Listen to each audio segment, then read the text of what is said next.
Mr. Speaker, permit me to make another brief statement regarding the visit of the Nigerian President and his delegation to our shores.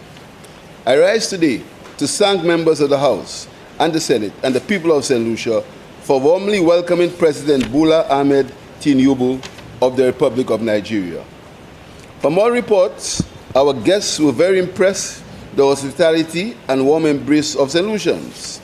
This certainly augurs well for the deepening and strengthening of relations with Nigeria in the months and years ahead.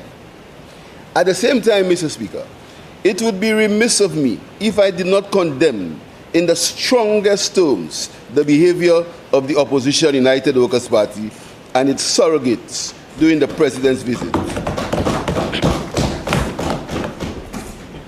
Let me assure you, Mr. Speaker, that the behavior displayed by the opposition was gross disrespect and the lack of understanding of diplomacy and the values that underpin our relations with friendly countries.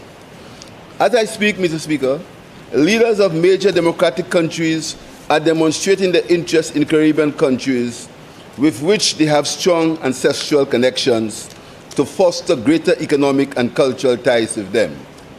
Following the Nigerian President's visit to St. Lucia, the government of Trinidad and Tobago is now preparing to host the visit of the Indian Prime Minister Modi.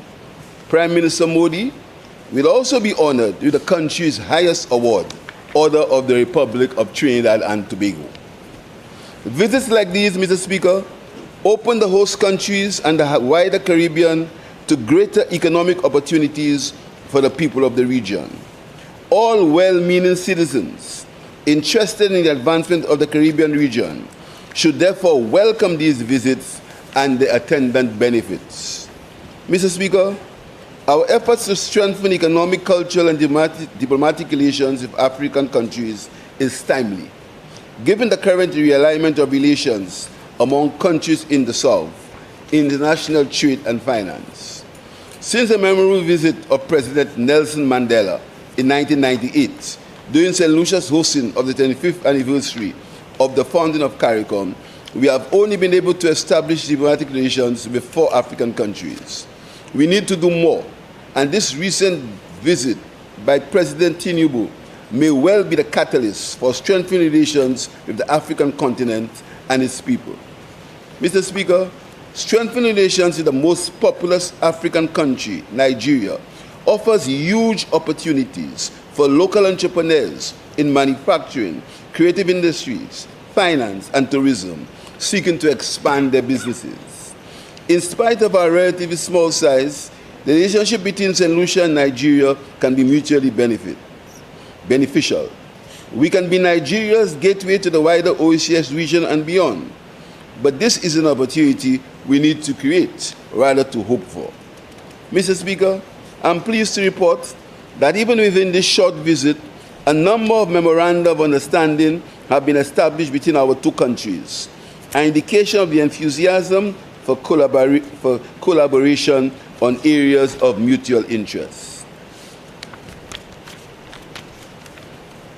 Mr. Speaker, allow me to express my sincere thanks and appreciation to you, Mr. Speaker, Madam President, and members and staff of the Parliament of St. Lucia for the excellent and professional arrangements at the special joint sitting of Parliament held on Monday, June 30th, 2025. The heads of government and members of delegation from the OECS who graced us with their presence in St. Lucia for the visit. The management and staff of Sanders Resort for hosting the session and some of our invited guests. The management staff of the various hotels where our guests were housed during the visit. The St. Lucia Police Force and the emergency services for the excellent security arrangements. The St. Lucia ANC Port Authority, the Permanent Secretary, the Chief Protocol Officer, and the staff of the Ministry of External Affairs for ensuring protocol arrangements were appropriate. The Director General and staff of the OECS and the Permanent Representative of UNESCO.